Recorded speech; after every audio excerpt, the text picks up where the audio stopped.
Hello? Good morning to you for Gate Fáilte Roiv Istachgati panel Nahíha Nucht. Welcome everybody to this evening's panel on young leaders in the space industry.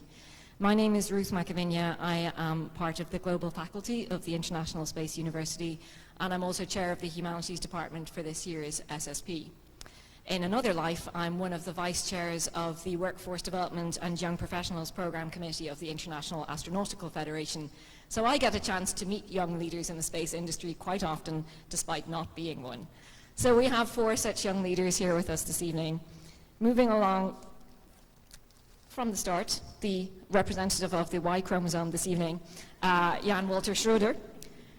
Walter is an alumnus of SSP17 in Strasbourg, and his background is in engineering and computing. He has several years of industry experience and holds a PhD in neuroscience. During his research, he developed a medical device that transmits information through the skin to help patients compensate for sensation loss. Walter is CEO of the startup Sensovo, which won the European Space Agency Innovation Prize for the concept of building a tactile navigation belt that leads its user via vibration. Moving along to Laura Keogh. Laura is a qualified lawyer who's working on getting more and more space clients. That sounds like a pitch, Laura. She works between Dublin and Munich in a law firm called MHL Law. She participated in SSP16 last year in Haifa, and Laura is the Irish national point of contact for the Space Generation Advisory Council. She's part of a space outreach company called Inspire Space and initiated Space Movie Night, which began in Dublin earlier this year. Laura is constantly working towards her goal to write Ireland's national space law and to get Ireland to join the United Nations Committee for the Peaceful Uses of Outer Space. Michaela Musilova.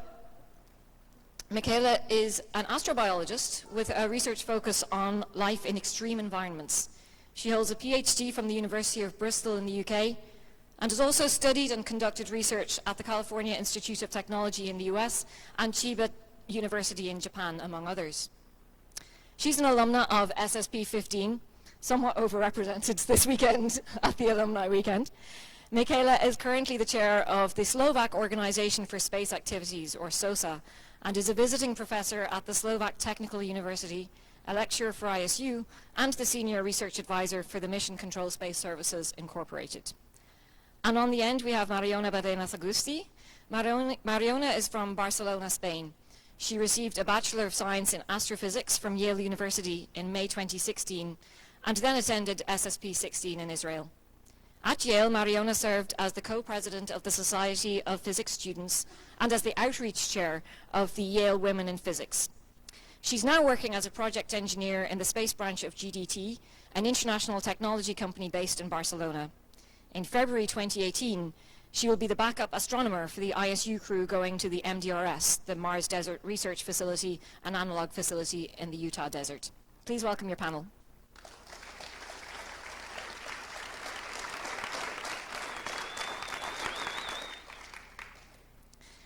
So to start off, I was going to ask the panelists a little bit to tell us about their careers in their own words and a little bit about how they got to the positions they're in today. So we start with you, Laura. So I don't know if there's any aspiring space lawyers out there, so I won't bore all of you with how I came to be a space lawyer, but basically just come to me after and I'll tell you. I know it's a really hard, long process, but I made my way through it.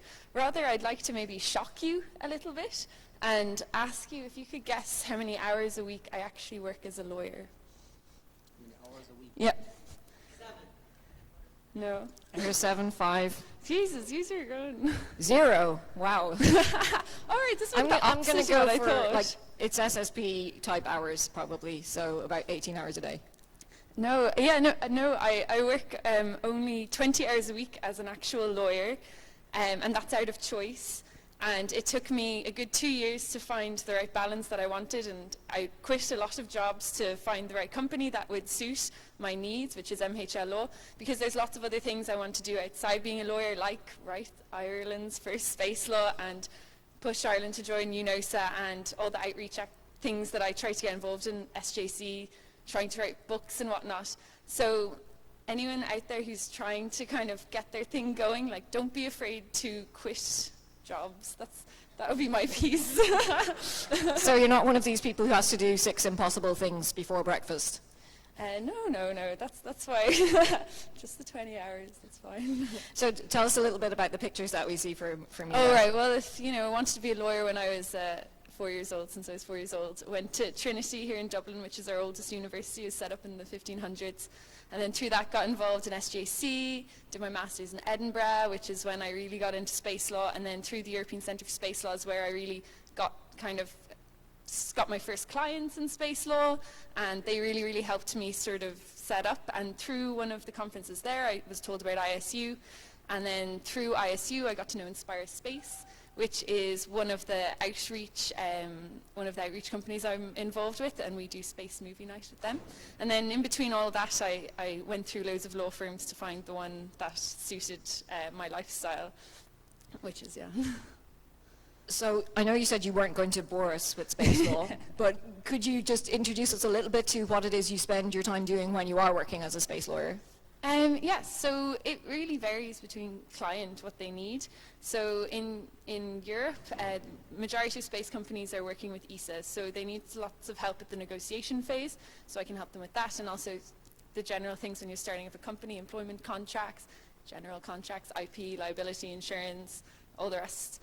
And then for other kind of, let's say, already established clients, it would be lots of sort of more research questions. For instance, I had to do a lot of work on like dual-use satellites and sort of the legalities there with competition law and state aid. I'm sure some of you know a lot about that. So yeah, that would be the general gist. And what drives you with this hope for an Irish national space law when, you could be doing other things with your time? You could be having more fun, maybe you could be writing more books. Why do you care so much about your goal for an Irish space law? Because I'd love Ireland to be considered a space nation as well, and for Ireland to be recognised as somewhere where companies can go to establish their space companies. Like, we have an incredibly educated workforce. We already have sort of about 70 companies engaged in the space sector in Ireland, and yet we don't have a legal framework in place, so that means that investors don't have that security. So it kind of would turn a lot of companies off if they're looking to Ireland. Plus, we're launching our first satellite soon, and we don't have the legal system in place for it. There are other ways to get around it, but it would be pretty cool to sort of follow Luxembourg and kind of push out a space law that shows that we're prepared for the kind of space future. Cool, thank you. Certainly based on the evidence of SSP17, it is our space, our time. Okay. So Mariona, you were also at SSP16 along with Laura. Tell us a little bit more about your background. Yeah, so hi everyone. Thank you for being here this evening. It's a pleasure to be in this panel with them. A little bit about myself. A lot of people ask me what got me into astrophysics, and I have no clue. It's a passion that has accompanied me since I was born, and although I can recall certain moments in my life that definitely had an impact on my academic career, I cannot really identify a moment in my life that really sparked that passion. It has always been there, so I'm very lucky. In Barcelona, I went to the same school since I was 3 until I graduated at 18. And I was also lucky to go to a school that not only believed in the power of creativity, innovation, and knowledge, but also it emphasized the importance of the sciences and the humanities equally well. And that's something that has been following me, not only at Yale, but also at SSP, and the importance of having a well-rounded education. With regards to my journey to the United States, it wasn't easy because my school was not used to sending students to the US. So I had to find a lot of things on my own, and I didn't know much about the educational system, and it was a tough and difficult process, but I eventually got there, which was great. And during my stay at Yale, I had the immense opportunity to travel to many different places to observe the night sky. One of the places is Iceland, and that's why the photo is there. I was able to go there and observe the Northern Lights, and that was one of the most beautiful experiences of my life. And very recently, I went to Baikonur with Remco, and I saw the launch of Expedition 51 with this youth rocket, and it's also one of the most beautiful, incredible experiences that I've lived so far. And now I'm working at GTD. I come from a very theoretical background, and I wanted to experience what it meant to work in the space industry for some time. And GTD gave me a chance, and they listened to my story, and even though they were preferably looking for engineers, they decided to hire me and give me an opportunity. And now within GTD, I'm part of a project called Altair, which is funded by the Horizons 2020 program of the European Commission. And Altair involves developing an innovative space system consisting of an automated drone that will carry a launcher to about 13 kilometers, at which point the launcher will separate from the drone and will ignite and go to space to deploy payload. We're talking about a 150 kilogram payload to SSO. And within this project, I've been responsible for the flight safety system of the rocket, so I've been writing a lot of algorithms for that. And my background in physics and math has helped me a lot, so if there are any astrophysicists in this lecture hall, you can work in the space industry. It's hard, but you can. And now I've also started to look into the possible types of equipment that we could put in the avionics of the launcher. So that's my story in a nutshell. That's a cool story. How many people here have seen a launch in Baikonur? Wow, that's quite a few. How many would like to see a launch in Baikonur? You go. As the rest of us. I can understand how that would inspire Talk to you. Remco. He's your man. Thanks very much, Mariona. Moving on now to Michaela. Welcome back to ISU again, Michaela. Thank you very much. It's a pleasure to be here again every single time I come back. So tell us what you've been up to get to the point of being chair of the Slovak Organization for Space Activities. Right, so my story is rather long and complicated, so I'm going to attempt a very short version. I think I'll start with one of the pictures you'll see there in the presentation of me as an 8-year-old, I think, in an astronaut suit. I think it was the NASA Goddard Space Center. And it's one of those key moments in life when, as a child, you get really close to something that has always inspired you in some way. And that picture to this day hangs on my parents' refrigerator door and keeps on reminding me of this dream that I would love to go into space myself one day. But my family is from a completely different background. My father is a diplomat, mom an archaeologist, so I was brought up in the social sciences, history, languages, etc.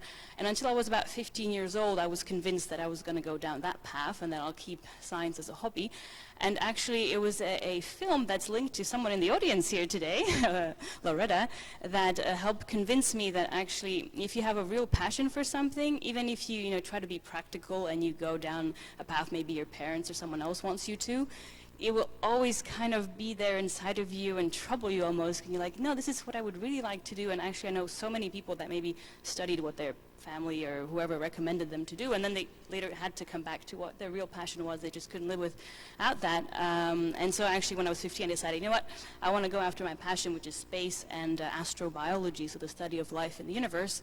But it was a difficult choice because no one in my family could help support me, and also they couldn't help me financially either. So at age 15, I started working during high school every single summer. Instead of going on holiday like most children that age would go, I would be working at various jobs to try and earn money. And then later when I got into University College London, I couldn't even afford to pay the full scholarship to get in. So while during university, I had sometimes 3 part-time jobs to try and fund my studies. I had to study really hard to get scholarships to continue paying for my studies, but in the end it all paid off because second year at UCL I got into Caltech. It was a scholarship that covered approximately $50,000 worth of studying fees, which I could not afford even in my dreams. And then that later got me into NASA JPL itself. You can see in the picture in the middle. And that was basically a dream come true. To work at NASA, it was just unimaginable for me. And that's when I really got to do astrobiology research, which is something I always dreamt of. And then that kind of opened up many other doors for the future. For example, I designed my own master's project to be on astrobiology, then later my PhD. And that's actually those moments in life when you realize that really, if you want something really badly and especially passionate about it, if you try hard enough, you can achieve it. I mean, of course, but then it's important to find the right balance. Of course, you shouldn't do it at all costs, especially if it's, you know, you would hurt someone else. And even myself, actually, I sacrificed myself a lot because I had so many jobs and had to work so hard. And so nowadays I'm kind of learning that lesson, or I have learned that lesson, and I'm trying to find a balance in life that I'm not working too hard, but still trying to achieve things. But actually, so that kind of starts to become a full circle there, because so I achieved a lot of things and I was happy, and after my PhD I had a few options of what to do afterwards. And actually, I'll come back to it later, there's a picture of me at the Mars Desert Research Station as well. There's a lot of SSP people seem to go there, also a tradition. But actually, that mission there really opened my eyes to how much I want to help my country get more involved in the space sector, because Slovakia is still not a full member of the European Space Agency. And when I went on that mission with a few people that are in the audience today, I realized just how proud I was to represent my country and that international crew. And actually it started this whole wave in my country where people started wanting to interview me. Children started writing to me that I really inspired them. They want to become astronauts as well. And then so by the time I finished my PhD, I realized, you know what, this is actually what it really should be about. It's not just my perhaps selfish dream of wanting to be an astronaut, but actually to do something for the greater good, to give back to the community and to my country, which I had kind of abandoned in a way to pursue my dreams. So I came back to Slovakia about 2 years ago, and I started trying to help start up the space sector from the industrial point of view, because we didn't have that many space-related companies there. And yeah, gradually I got elected as chair of SOSA, so the Slovak, let's say, equivalent of NASA, not quite, because we're an NGO, so we're not directly government funded, and we have similar dreams, like Laura mentioned, for Ireland, to get like a proper space office and program going, so we're trying the same thing. And it's actually thanks to SOSA that Slovakia signed a cooperation agreement with the European Space Agency, so now we're a cooperating member state, and our goal is to get Slovakia into ESA by 2020. And actually, it's my organization that launched the first Slovak satellite only a few weeks ago. You can see it in the picture on the bottom left. There's actually the Slovak president right next to me holding the satellite in his hand. So we actually made a huge difference in our country, where you got a lot of people engaged, including politicians, and that's how we managed to convince them to sign the cooperation with ESA. And that is why I'm back home now, trying to open up more doors for my country, but at the same time, I'm still, for example, loving to come back here to ISU to pass on my knowledge, and I'm still involved with some of my ISU and Mars fellow crew members. For example, Mission Control Space Services is a company I'm still a consultant for, and so doing some work abroad as well. Congratulations on the satellite. That's fantastic. Thank you very much. Slovakia.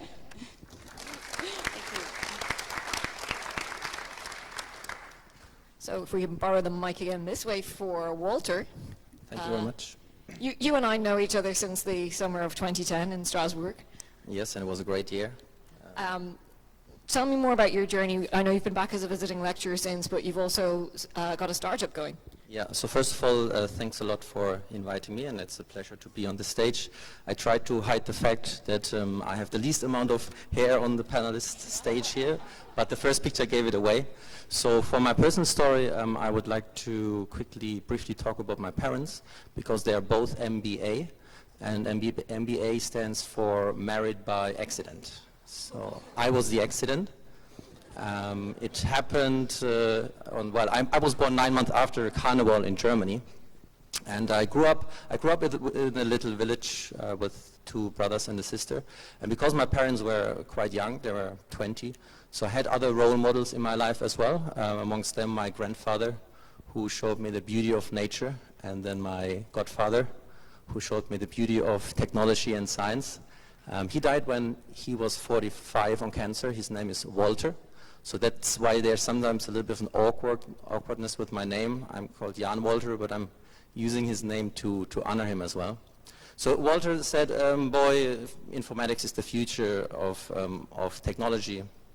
And at the time when I needed to decide what I should study, and my mother said, oh, if I'm old, I want you to heal me, so you should become a medical doctor. So I became a medical informatics scientist. So I studied medical informatics. And I traveled a lot during my studies, backpacking in Asia and in South America. I had a semester abroad in Spain and in Taiwan. And during the time after I came back, a summer school took place in the city where I studied. And it was not ISU, but from a person that is well known to the ISU, Juan de Dalmau. He was a former director of SSP, and he organized a summer school which is called the Community of Aryan Cities Summer School. And it's a community of all the cities that are related to building the Ariane 5 rocket. So he became my third mentor after my grandfather and my godfather, because I became his assistant in organizing rocket launches for celebrating the 10th anniversary of the Community of Aryan Cities. And I traveled with him to 23 different countries to organize those launches. And yeah, the goal was there to launch on the same day 1,000 rockets as an educational and outreach activity. And what was very interesting is that we had clearly specified in our document, please, one rocket at a time, and the people who were there, they saw that. But the Germans, they launched all of the rockets at the same time. And you could see it looked like a battlefield, like the rockets were going all over the place. So some of the experiences that I got from that out. Through that I got into space. I was involved in a company in Barcelona, developing or working on tenders for ESA that had to do with developing astronaut equipment, a training chair, and some augmented reality. And I was asked by European Space Agency to go into the more educational area of ESA. They asked me to help them to build a kindergarten or young people's school of space. But I didn't feel I wanted to get a bit deeper into the technology. So I refused the offer of ESA. So later then Juan introduced me to people. This is Walter, and he refused an offer by ESA. But I finally got a position as a PhD researcher in England, and I did research in biomedical engineering.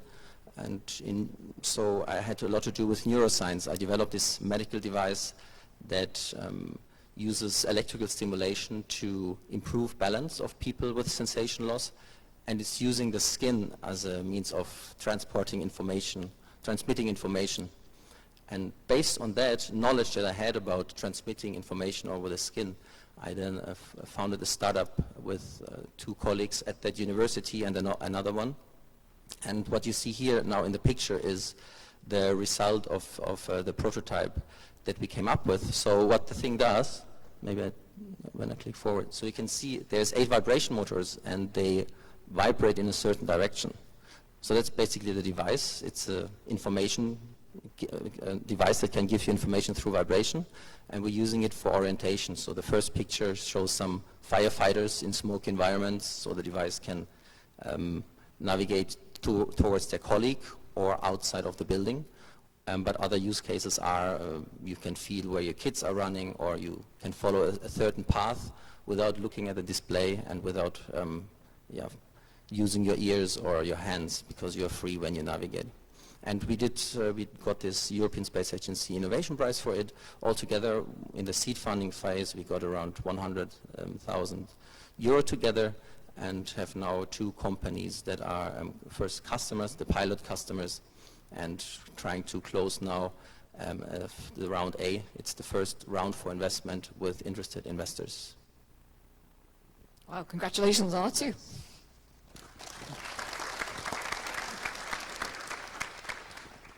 So your stories are all unusual and amazing. They have certain things in common, including a lot of hard work, a lot of determination, but also the space studies program. So I know how I ended up at my SSP in 2010. It was by accident and by Twitter. But I imagine that you guys probably did it slightly more by design. Do you want to tell us a little bit about how you come to the decision to attend an SSP? Okay, I'm going first then.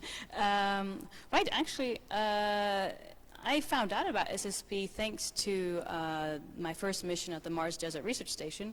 At the time, 2 or 3 people in the crew had attended SSP before, or the master's program, and they talked really highly about it and how many opportunities it brought to them, and how they got to meet great people, and how they're still wanting to be engaged. with the same space community, and so that's what inspired me to go there. So actually I applied, and I could have gone in 2014, but then I decided it's better to go after my PhD, and I would have a bit more time to dedicate to it. And I think maybe thanks to SSP, that's when, again, it kind of drilled into me how I want to continue with the space sector, because I had other options after my PhD to do a few postdocs. I got some offers at NASA and elsewhere in the world. But actually it was SSP that really convinced me that I want to bring the space sector more back to my country. So it's actually shortly after SSP that I came back to Slovakia. And then, yeah, I've been connected with SSP since. I think we might talk about that a bit later. So that's for me so far. Maybe I'll pass it on to you. Sure. I don't have a very interesting story as to how I found out about SSP. I was looking for programs for the summer of 2016, right after my graduation. And I found SSP, and I thought it could be an amazing opportunity to keep doing what I loved, which is space. And while my story about how I found out about SSP is not very exciting, I would say that, you know, I definitely took a lot of things out of my experience in Haifa, in Israel, where my SSP took place. And if I had to explain some of these key aspects that I took out of my experience, I would say that it really helped me a lot to understand how people who are very different from me work and think. Just to give you an example, I was in a TP that involved developing a commercial space station to launch in 2040 with capacity for 200 people. And I decided to challenge myself and to be in the engineering group. And of course, I didn't know anything about engineering, so it was hard. But I learned a lot about my peers. I learned that that they usually the engineers with whom I worked, they would always begin by drawing this really cool picture of a commercial space station on the blackboard, and then they would gradually and slowly start to think about equations and, you know, formal expressions to actually describe what they had drawn. And I am used to thinking in the opposite way, so I have a more like a bottom-up approach. I first think about the equations that I'm going to need to tackle the problem, and then I start going up and getting the big picture. So that's one thing, learning how to work with people who are very different from me. The other thing was, you know, at SSP I found a program that really valued the STEAM education. So, you know, emphasizing again the importance of the sciences, the humanities, the arts, which is something that is very important to me, both in my academic career and in my personal life. And finally, the third big lesson that I took out of my SSP experience was how to navigate very stressful situations. And that's something that I learned pretty much in my second to last week and last week of my TP. You'll probably get to that moment at some point, but basically what some of the key aspects that I learned was the importance of always having a positive attitude, of surrounding yourself with the right people and asking the right questions, of communicating well, and of planning ahead of time to meet your deadlines. So yeah, that's what I would say about my SSP. Yeah, TP brings out the best in everybody, I'm sure. I remember my TP so fondly. Laura, was your SSP experience what you expected when you were approaching ISU for the first time?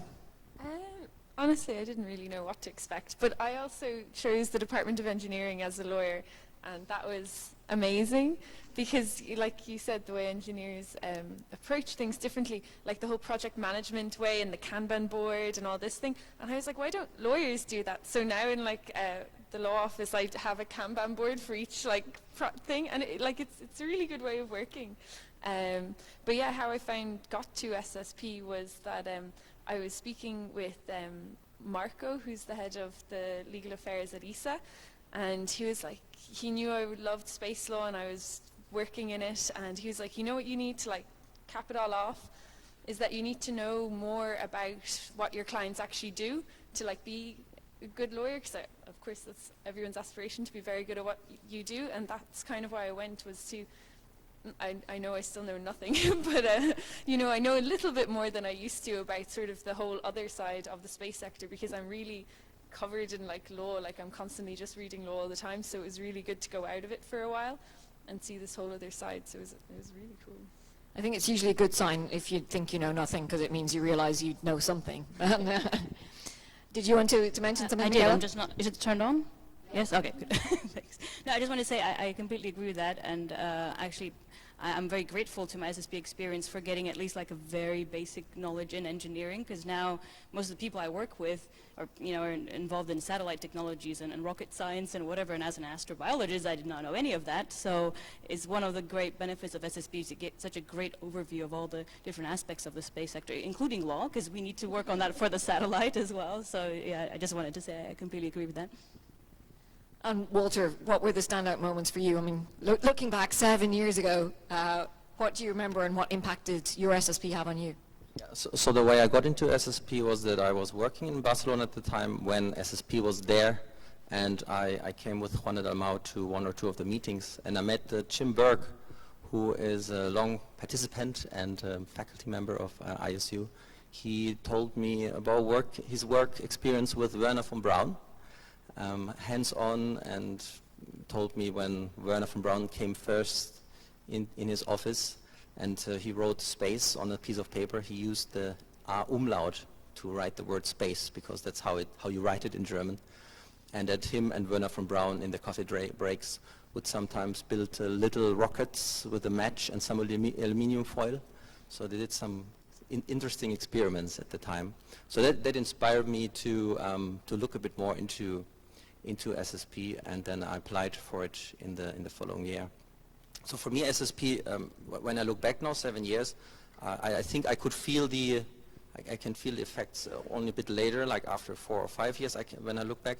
So I see it as a tool for self-development.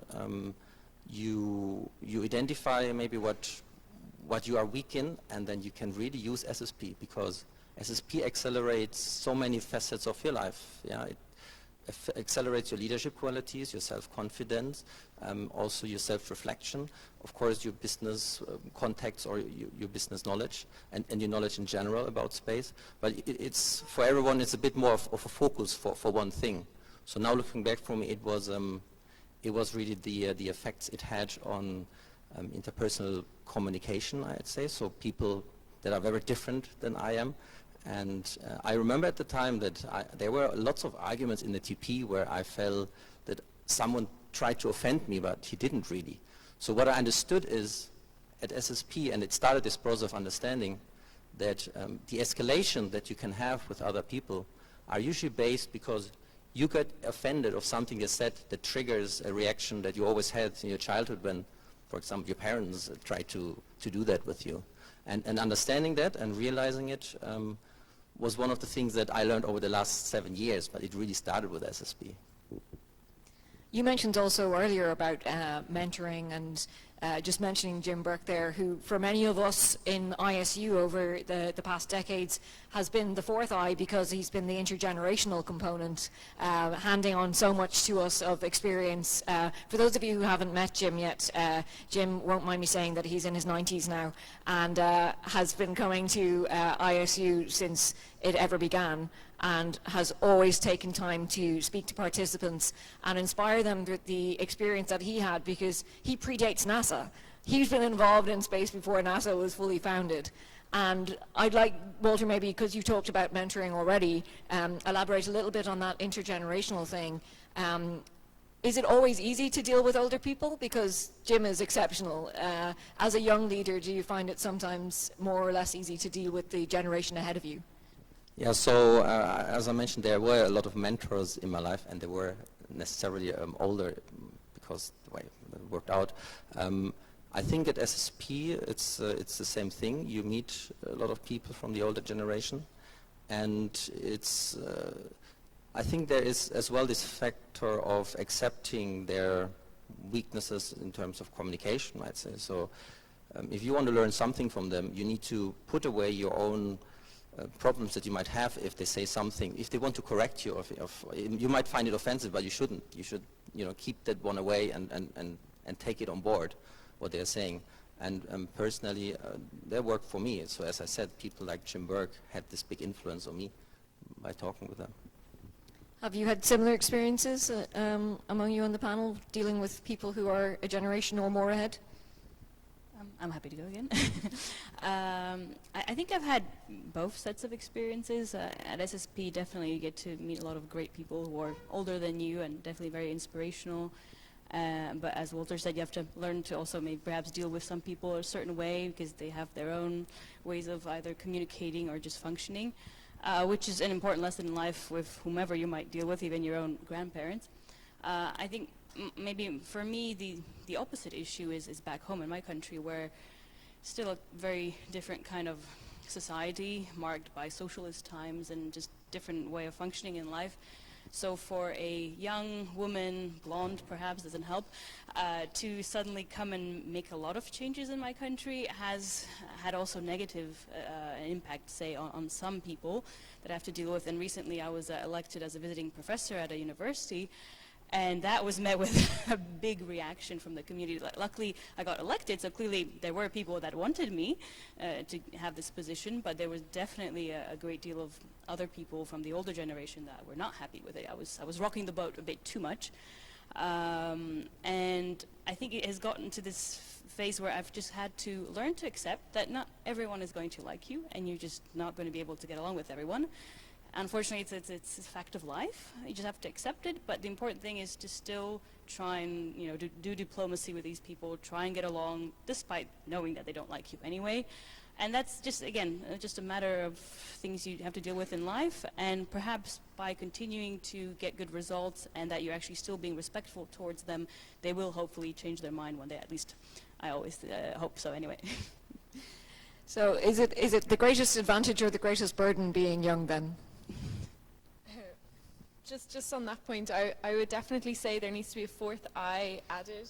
I think you mentioned this during the alumni weekend, to the ISU and intergenerational, because in order to have a proper discussion about things, not only do you need to have proper gender representation, proper representation from all nationalities, I truly believe you need to have representation from different generations to have a proper discussion on things and to get people's point of view. Like, my training in law is different to kind of a generation ahead of me training in law, and it doesn't necessarily mean either of us are better, but it's different. It's important we're all speaking. So I wouldn't say being young is an advantage. I'd say it's really annoying. Honestly, I'd love to wear a facade sometimes when I'm going into meetings, because looking younger, I finished secondary school when I was 16, so I was just always a bit younger. I was young qualifying and everything. I always sort of have to, maybe it's in my head, but I always feel I have to prove myself early on that I know a lot in order to get people's respect early on, so that we're all on level playing field. Whereas if I had drawn a few wrinkles, maybe I wouldn't have had to put in that extra effort.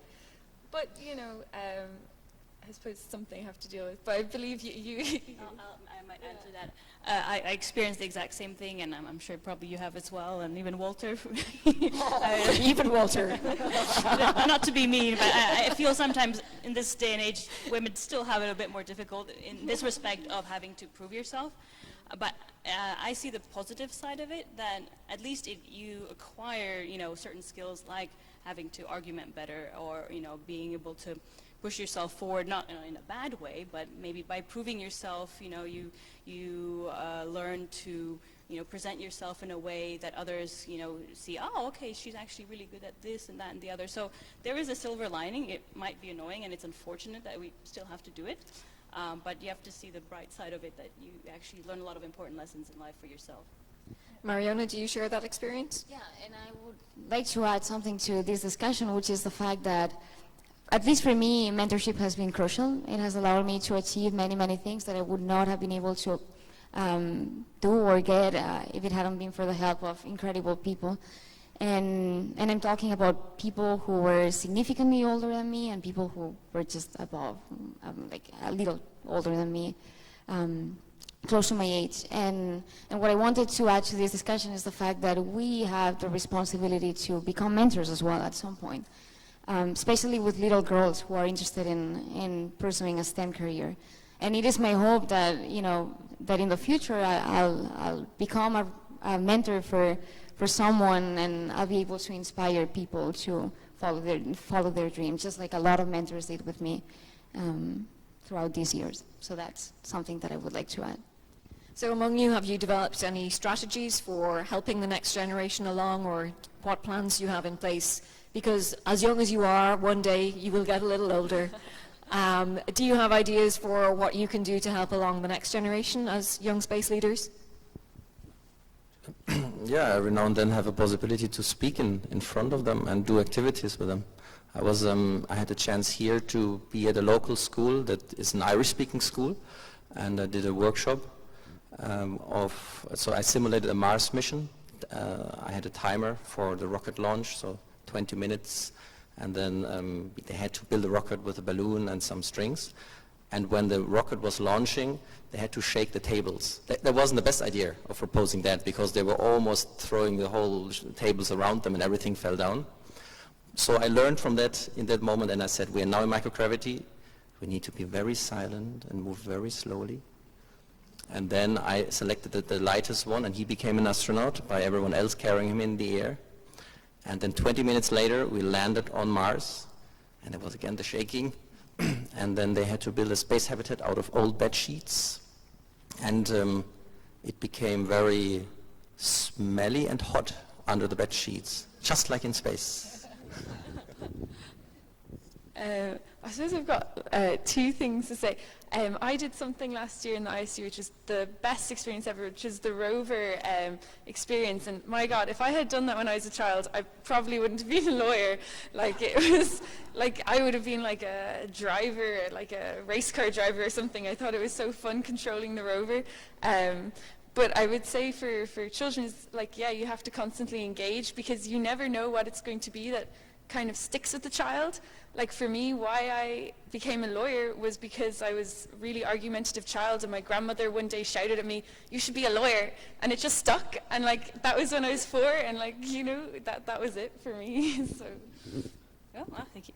I think there's a slide later on that I'll get to in a bit that on this topic, but now I just noticed the one that was just there. But well, there's two things I think I would like to say. So there's the aspect of the outreach, which is I'll get to on the next slide, and I think there's the educational and kind of passing on your knowledge and you becoming yourself the mentor and mentoring the next generation, because already now we can reach out to the younger generation of children, but in this case I want to talk about ISU. So on the picture on the top right, you'll see everyone in red. So that was my crew when we went together to the Mars Desert Research Station in 2014. And there are actually everyone except one person is an ISU alumni of some sort in that crew today.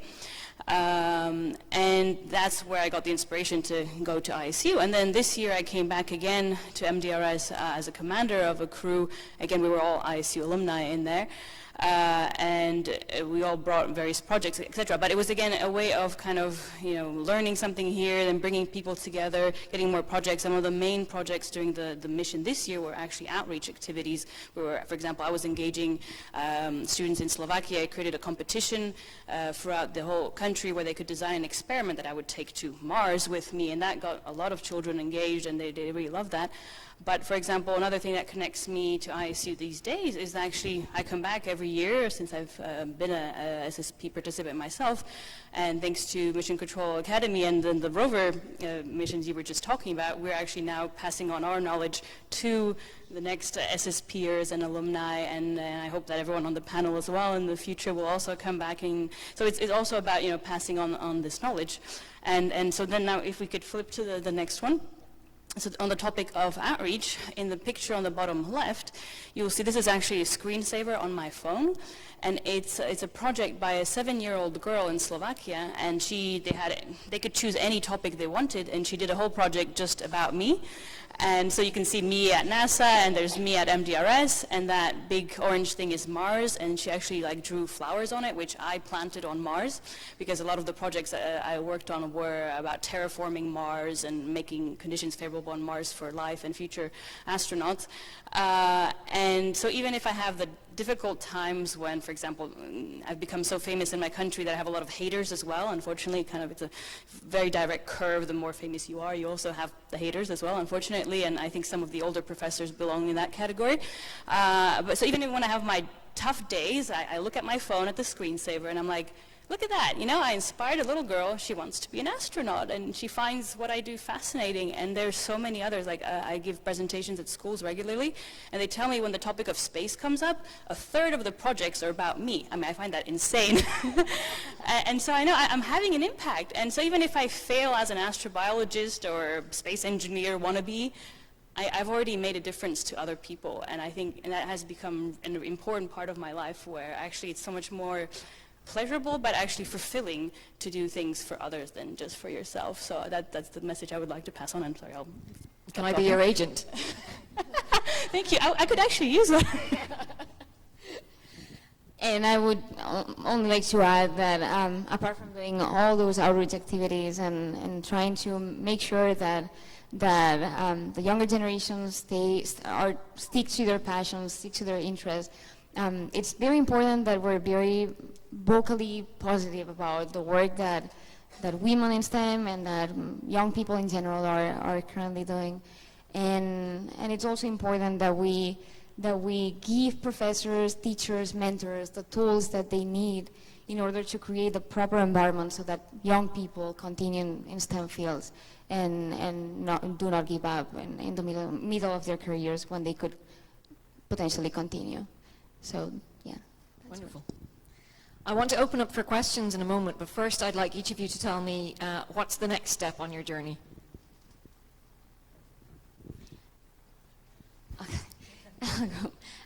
So in September, I'll begin a master in high energy physics, astrophysics, and cosmology at the University of Barcelona. And I'll combine that with my work because I really do want to stay in the space sector and continue gaining professional experience.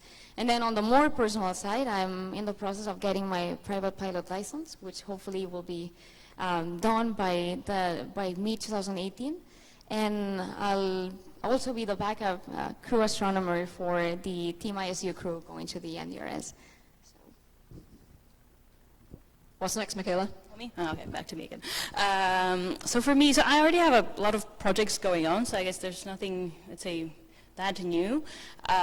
So for example, in my organization, so we just launched our first satellite, and now we've acquired so much knowledge on actually how to develop a satellite from scratch, because we did everything from the concept to building it and launching in my organization. And we have a few talented people that would like to set up startups from this. So I'm actually, one of my main jobs that I do in Slovakia is encouraging the startup community. And so we've actually founded a couple of companies, and so that's my next thing. I'm getting into business, which is, so I'm adding another weird field into what I do these days. But at the same time, so I'm the professor at a university in Slovakia, but also a lecturer at various other universities, and I have a bunch of students. So my goal is that even though I can't do astrobiology research myself right now, even though I would love to, I'm actually mentoring the next generation of astrobiologists. So I have several students kind of all over Central Europe that I'm trying to encourage to get into this sector, even though it doesn't really exist in those areas. And yeah, continuing with these various international projects. Just to explain what that photo is, that was just an example of the intergenerational thing, that it's usually me speaking with two old guys. And, yeah, and then it's, yeah, I have to prove myself to a room full of people that I'm not just the odd one out, that I am a lawyer too. But I suppose for my next sort of big goals are, like I said, to push Ireland to join UNOSA, and for like Ireland to kind of get lots of opportunities, and especially I'm starting negotiations about us to be more involved with the Space Assets Protocol, which would bring in lots of business to Ireland, which would be awesome.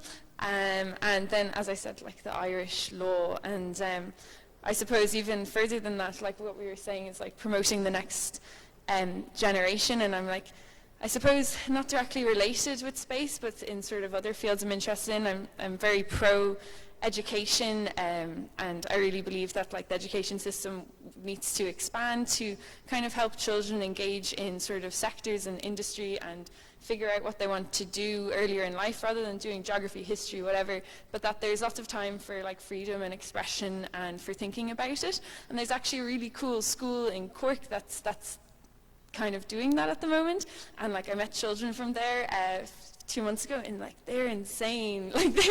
They know so much. Like they were talking about like liability issues in the ISS and things, and so I think separate from space, I'm really pushing sort of pushing a new education system in Ireland for sort of education for private life is what I'm labeling it as. Yeah, so I'm going to make the startup work, of course, so that should kick off. And I want to be a good dad. My son is 1 year and 1 month old. He's getting a lot of exposure at the moment to the space world because he's around. And I put up that picture there with Earth and Mars. I mean, I would like to go with the family, but we're still debating if you find a babysitter. Yeah, and also like keeping that kind of bridge between professional startup in my case and then education. So I was always related to, was ISU giving workshops, or now as an associate chair, also teaching at university. So staying in education, I think, is, as I agree, important that you give your knowledge to the younger generation and make use of what you learned. I think that's pretty positive sentiment from all of you, and thank you very much for that. Do we have any questions?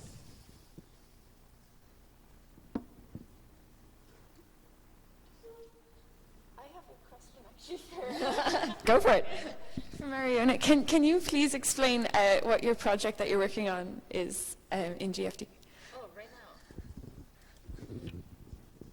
So yeah, of course. So as I said earlier, the idea is to create an autonomous and reusable drone that will carry a small rocket. We're talking about a 28-ton, 18-meter-long, 3-stage rocket that will use composite materials and hybrid propulsion.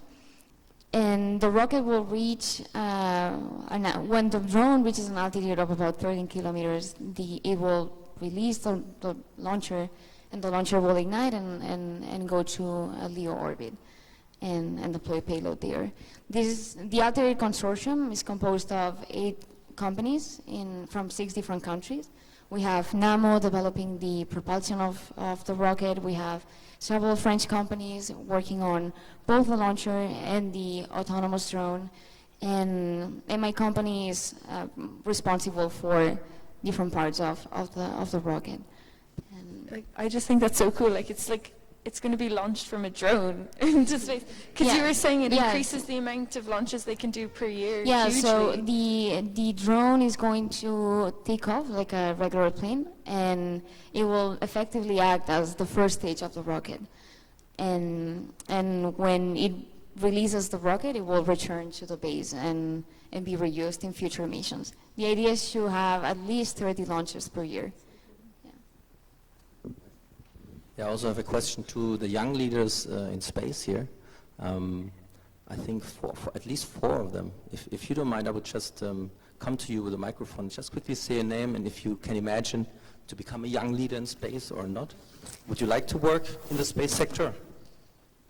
Yeah. What is your name? My name's Evelyn, and maybe someday, I don't know. What are the alternatives? I don't know, I might want to work in like business or like... Maybe space business. Yeah. My name's Grace, and I might want to, but another thing I might want to do is engineering. Space engineering? My name is Lily, and I'd like to work at NASA. Ooh. Cool, wow. That's great, yeah. And there was one other person, if you don't mind, I'll just check. I think somewhere in the back. No?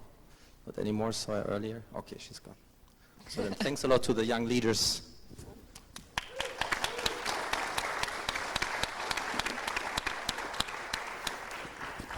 If there are no more questions, I might leave it for you to have... Oh, there's one question. Kai?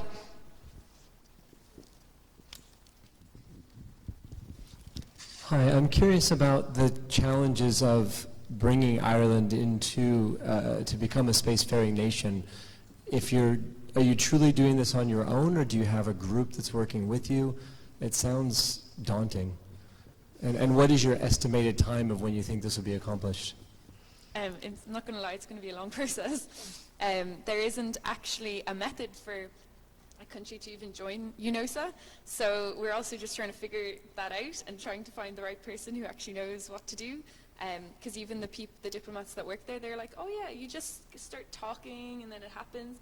And we've only one person actually in the government, in the Irish government, that actually works like on space. So we have very limited amount of people in government to push this. So Jonathan Fall, one of the TA people around here, he's actually starting this case for space, and hopefully that will promote public awareness. So once the public then becomes more aware, and the ISU is hugely helping with that, then hopefully more people in the government will, and so that will be kind of a first stage, and then the second stage will be joining UNOSA, and then simultaneously it will be making the space law, and at the same time as all of that, kind of attracting companies here via other methods, like through kind of private methods, like the Space Assets Protocol, which that would be that's sort of something I've just started recently myself, and I'm hopefully going to grab more people in as if it becomes feasible or not, because Ireland is a really good base, as I said, educated workforce, and we provide lots of software to space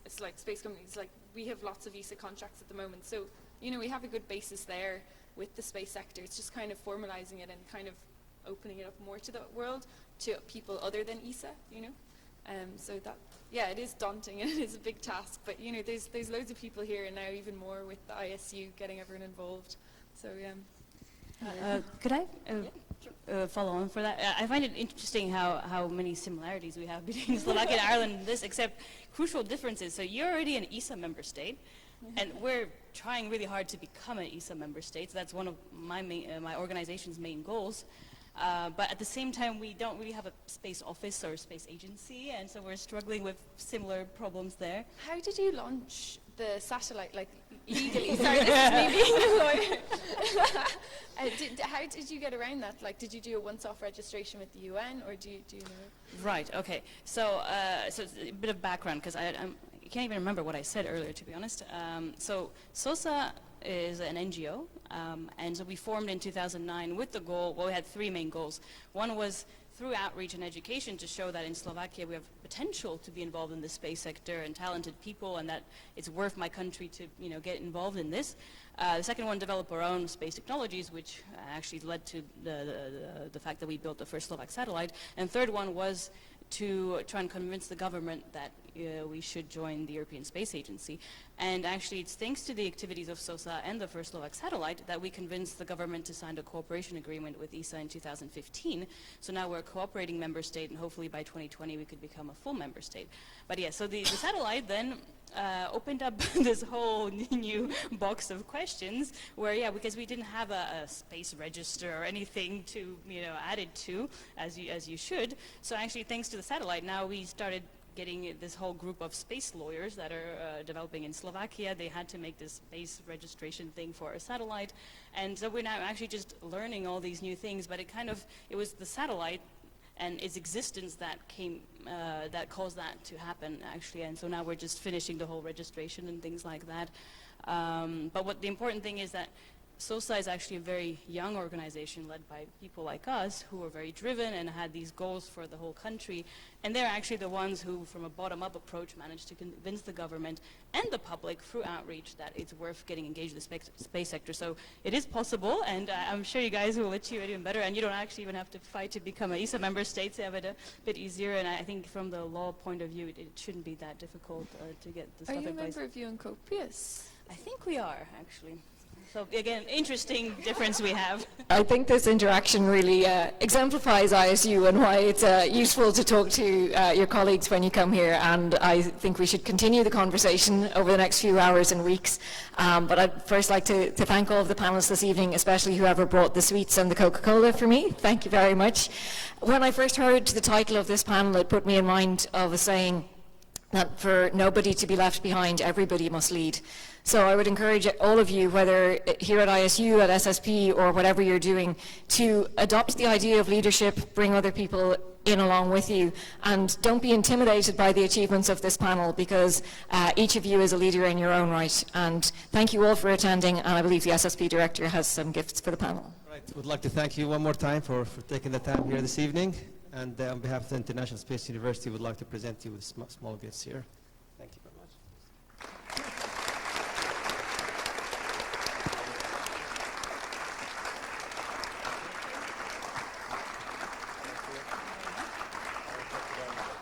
Well, this concludes this event here. We'd like to invite you to a reception after this here. Thank you very much, everyone.